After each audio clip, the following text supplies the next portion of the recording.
Hello and welcome to the Gothic Unicorn. Today I'm going to be carrying on with my 1/48 scale build. Now I know that usually I would mix up the order of my videos because I know that 1/48 scale is not to everyone's taste, but summer has hit.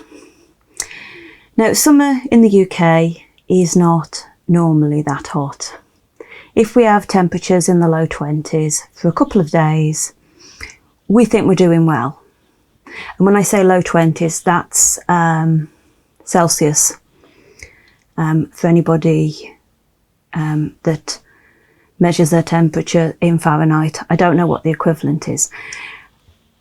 We don't need a lot of heat for it to knock us about. And we've had probably 3 weeks now of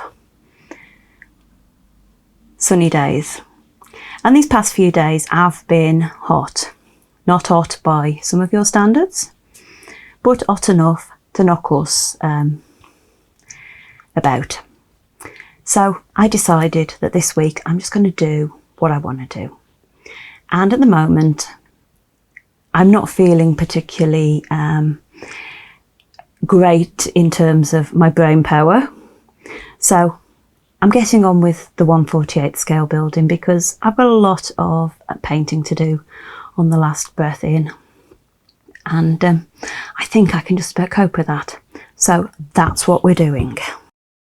I am actually going to start today though with something that isn't in any particular scale, because in fact both pieces are completely different scales. Now, I refer occasionally to my own mad scientist, the tech wizard, the editing wizard, the man who sometimes has to get me out of holes. And he's a great supporter of me doing this stuff. A very great supporter. And when I said I needed a 3D printer, it was in a fit of pique, because I'd been looking for the things I need for my bar and I couldn't find a lot of them in the UK, and it was going to cost 3 times as much in postage as it was for the actual item, and that wasn't including any customs fees, that kind of thing. And so it was a little bit of a sort of sulk that led me to tell him that I needed a 3D printer. I didn't expect him to go out and buy one. Now, he went out and he got a second-hand 3D printer that I don't understand. All I know is it's some kind of magic. But he's had a go with it. One of the things he does on a daily basis is he repairs and refurbishes pinball machines. And sometimes these pinball machines have little bits that have always been like that but don't look very good. They can be lights that you can actually see the lamps, that kind of thing. And you can buy extra bits to cover them up and to add a bit more detail. So when he bought this 3D printer that was a little bit temperamental, that's what he was told. It needed the firmware updating and a few other bits and pieces, but it works. And so he printed some bits for a pinball machine that he's been working on for a while now. And somehow yours truly got the job of cleaning them up and painting them. And that's what I've actually been doing alongside starting work on the house. And I'm going to show you what I've done. Now these are for an Addams Family pinball machine, and they cover lights. The lights go inside the book, come out through there, and they go inside of things, little, yeah, what's it called? his little truck. I don't know what the proper word for it is. My mind is a complete and utter blank. And I've given them a bit of a coat of paint. I haven't long actually put some Mod Podge on them to give them a bit of protection. So yeah, not my best jobs, but I wasn't 100% sure what I was supposed to be doing. But hopefully at some point I will get to see what they look like in situ. But that's just a little bit extra. And it also is a sort of, yeah, at some point I'm going to be doing something with a 3D printer. Yeah, that might all end in tears. I'm not good with technology. I have never claimed to be good with technology. So back to the last breath in. Now, since you saw it last, which was actually only in my last video, because I was fitting my bar in, I have actually done some work on the outside paint. Now, for anybody in the UK, I'm just going to repeat what I've said a couple of times. Do not buy the art studio paint that is sold by the range. It is absolutely appalling. The level of pigments in it are awful.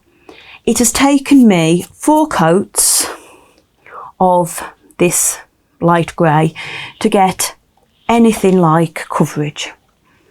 4 coats. I have been painting this for several days now and putting off starting filming the video because it has been annoying me. Now, unfortunately, I picked 3 paint colours when I started doing the street, and I feel like I should stick with them because my other greys are different. Plus, I don't know if I can actually buy my other paints anymore, but they were definitely better than this. So this one, I wanted to go for a base coat of the lightest of my 3 greys, and I've now got a passable colour, but it's taken time and a lot of drying time. Now, I've painted around the building. I have put a couple of coats on the back, but I haven't worried too much because it's not designed to be seen from the back. But some of the sides will be visible because the buildings are different heights. So I've done the sides and I've done the front. I've done the front outside and inside. Now, I was asked a question on the comments for the first video on the build of this about how the fronts go on. The fronts fit on really, really easily. As you can see, there's 2 little notches that are visible on the front at the moment, and there are 2 little bits that stick out on the structure of the building, and the front hangs off these. Now, once the front is all put together, this will be covered up by the trim, by the corbels. I think they're corbels. And you won't see it. And they fit on really, really well. And yeah, they're great. I like how it works.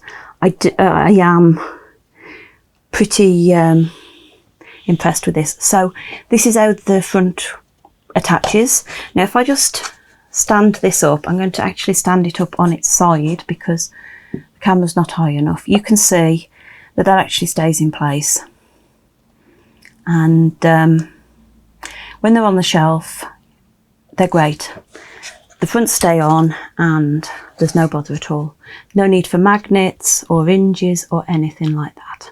So the person that asked me about that little, what's it there, is how the fronts go on.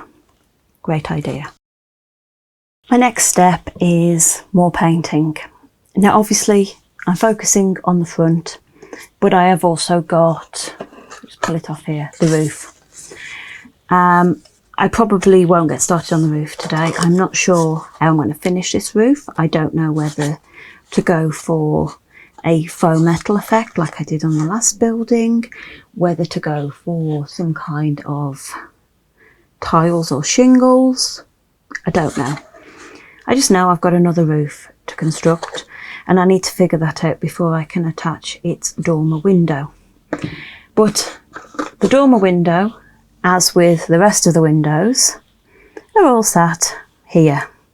Now, this bit is the bit I was talking about, which is like the decorative piece that will go across the top of there and cover up the spaces where the front attaches. So all this needs to be painted. I've got my front steps, which are the only bits that I've got out that are actually MDF. The rest of it is matte board, whatever you want to call it. I have put the bits of chimney and the bits of acetate aside, and I'm about to go and find some baking parchment or something to put this all out on and have a go at painting it. And I'm going to actually try painting it differently to normal. I'm going to try painting it with a sponge. Now, this is a recommendation of the wonderful Bee from Petite Properties, and she said just try sponge painting it, so I'm going to give it a go. Wish me luck, because I think I'm going to need it whatever happens. With the bits for the front all painted, I can finally get to putting them together, and I'm going to start off with the windows. Now, I have done windows before in some of the other kits, but I just thought I'd show you with one how they go together, because they are really clever. And yeah, now counterintuitively, you stick the acetate to the etched side, which really looks like it should be the side that you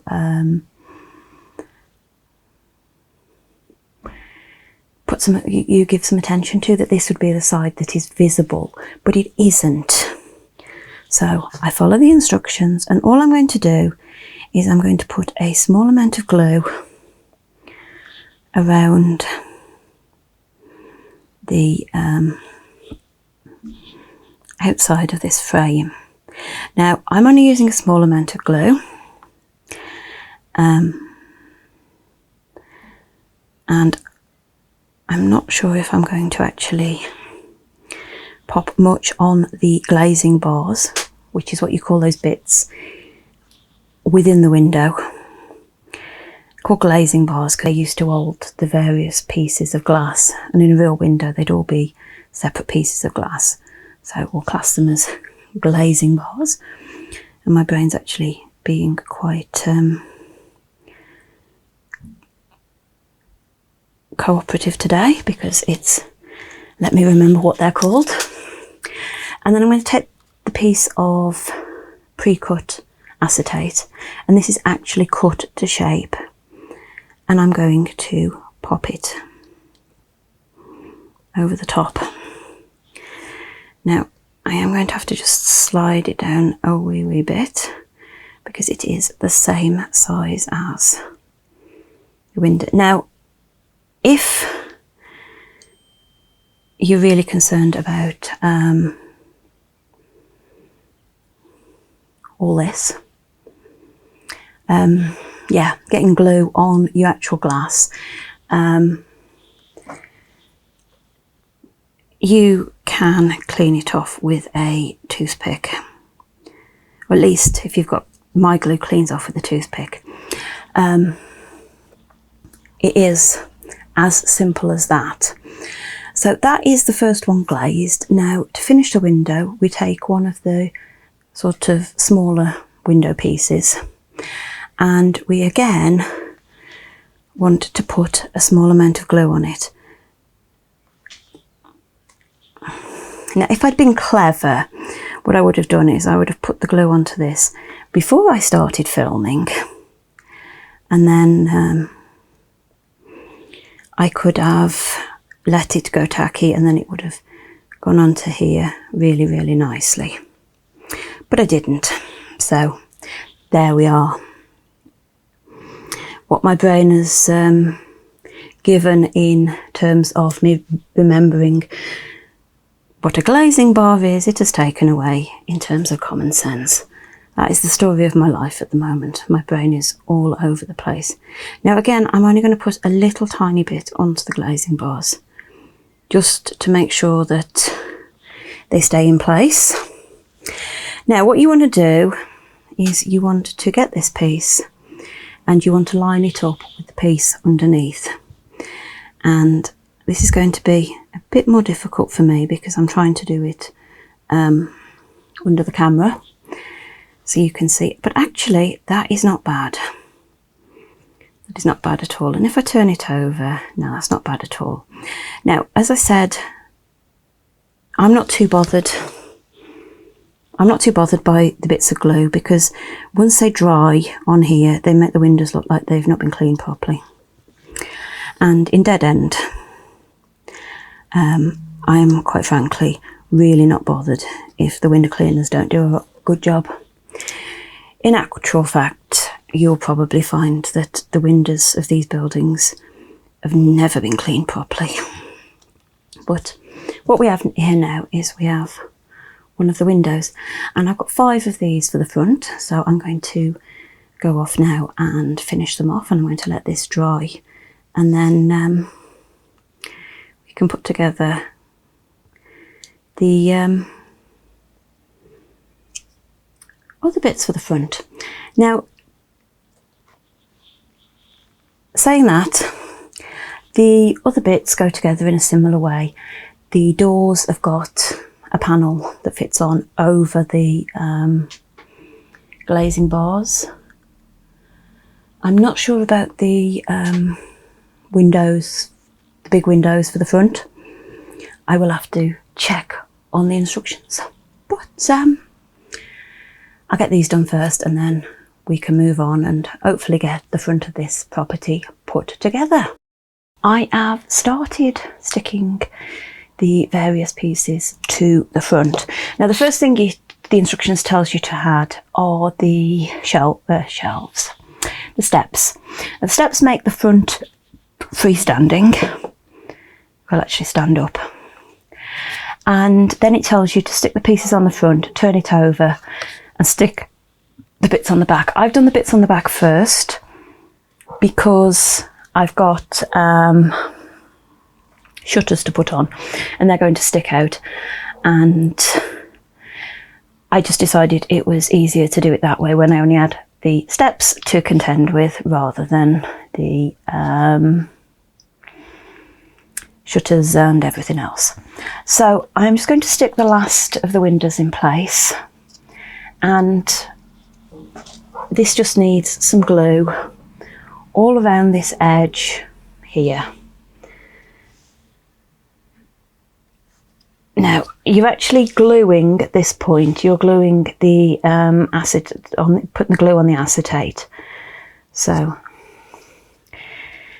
don't be too concerned, that is normal. And it will stick to your base piece.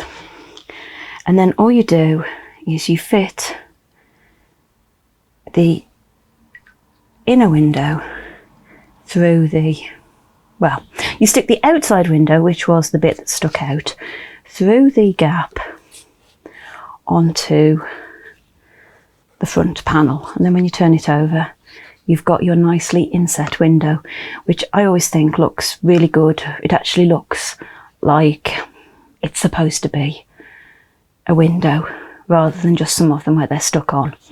So that's the first bit, and then I can then have that lying flat. Now the next bit I'm going to do is I'm going to stick the corbels.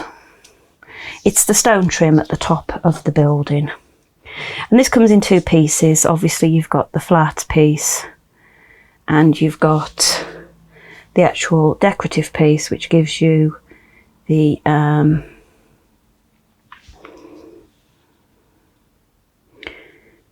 texture detail. Now this covers up these two little slots, which I've just moved out of sight. They cover up those two little slots, and these are what the front hangs off, for want of a better phrase. It is really good. As I said earlier, it makes it really manoeuvrable for removing the front, but that just needs to be held in place a little while, and then we can put the decorative piece on top. My glue is not going very tacky today. I don't know if it's the humidity or what, but it seems really, really runny. I am at the end of a bottle, so I don't know if that's got anything to do with it. And I've just eyeballed that so that it looks level. I think it looks level to me. Yeah, it looks level to me. And then we've got all these pieces to stick on. Now, this is just a stage of gluing and waiting for things to dry. As much as I want to rush it, try and take things fairly steady, so that hopefully everything sticks in the right place. I say hopefully because, well, we never know, do we? So this piece goes on the top of this piece, actually across the top, and it makes the nice little bit of detail. And I'm sorry for pulling that out of sight, but I wanted to get it looking something like. And then that covers up those little slots, and the tabs will fit into those, and it will hang on the front, and it will look like a great shop front. All the other bits are stuck on in the same way. I'm going to pause the camera for a bit while I stick these little bits on, because it's going to get messy, and also while I stick the sort of shop front piece, because that is again got the potential to get messy because there's lots of little bits and this is quite springy. So I will be back shortly. The fiddly bits are in place. That is the little lintels above the windows, and that wonderful piece that just adds so much detail around the shop window doors. Now, I did actually get to thinking that I could have, if I'd been really clever, put a sign in there. These could have been painted differently. I may still put some kind of a detail in there. Maybe if I can find a fine silver pen, I will do something like that, just so it looks like once upon a time somebody had done something in there. We shall see though. Now the other pieces I've got to do are the rest of the shutters. I've put one pair on just to test it and to make sure I was getting them right, because it is sometimes easier said than done figuring out which way around pieces go, and that is the case with any build. Oh dear, no, I've got these slipping everywhere. So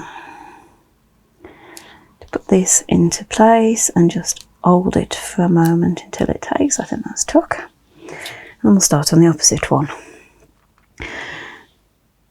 I haven't had a building with shutters since I did Raven's Perch. So it's been quite a while. And hopefully, I'm just going to tip that up a little bit so I can check that I've got it in the right place. I want them in the right place, obviously. Yeah, I think that's looking about right.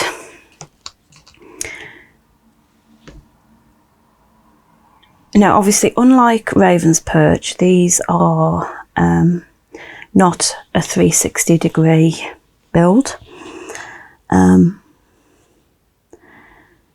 Swings and roundabouts and all that, there's advantages and disadvantages. The advantage is that, of course, these are designed to sit on a shelf, and so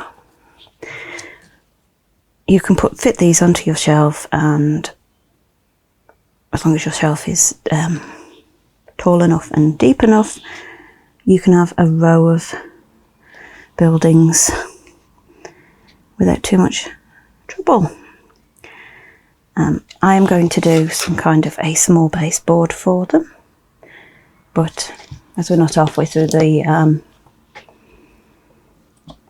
street yet, well, this is sort of the halfway point because there's 6 properties.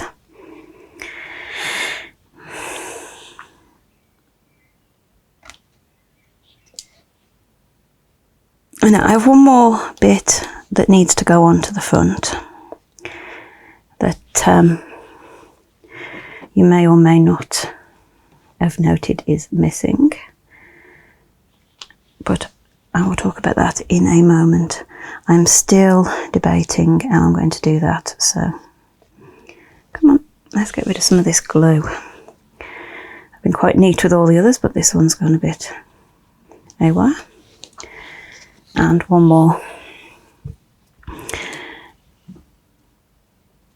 I'm kind of enjoying doing these because it's letting me do a variety of different things within the buildings. Now, if you wanted to, you could, I suppose, glue the shutters back on themselves so that they stayed completely open, or you could do what I did with Raven's Perch, which I had one that made it look like it was broken, like it was hanging off the hinges. It's all personal taste. That one's going to be a bit of a swine. That one's not quite far enough over yet. There we go. Right, and there's my windows in place. Now, the bit that's missing is the bit that goes here, and that is, well, it's actually 2 pieces. It's a sign, and it'll go together like that, layered, and then it'll be stuck on somewhere around there, a little bit further over. I've not quite got it centralised enough. I need to decide what I'm going to put on that sign. I've got an idea, but I need to source an image, and then I can get that bit done. But I like that. It's coming together nicely. I am, as always, captivated by these kits. I don't know if it's the scale, if it's the attention to detail that they still manage to get into the scale, but Petite Properties kits do really, really appeal to me. Yeah, and I've got a front just about ready to go back on the building. I have popped the front onto the building, and as you can see, you know, can't tell how it attaches, and when it's stood upright it actually stays in place on its own. Really, really good. I think I'm going to leave this video here. Obviously I still need to do a few pieces on the front, i.e. the sign, and decide if I'm going to put some more details on these bits around the door. I've got the roof to do, and then I can start on the inside, which in a lot of ways is my favourite bit to do because, well, you know, it's the sort of doll's house bit rather than the just building a building bit. I hope you've enjoyed this video. If you have, please like, comment and subscribe, and please ring the notification bell. At the moment, I'm not committing to any kind of a regular upload time, days, that kind of thing. So if you ring that notification bell, hopefully YouTube will let you know when I put up the next video. And until that next time, bye.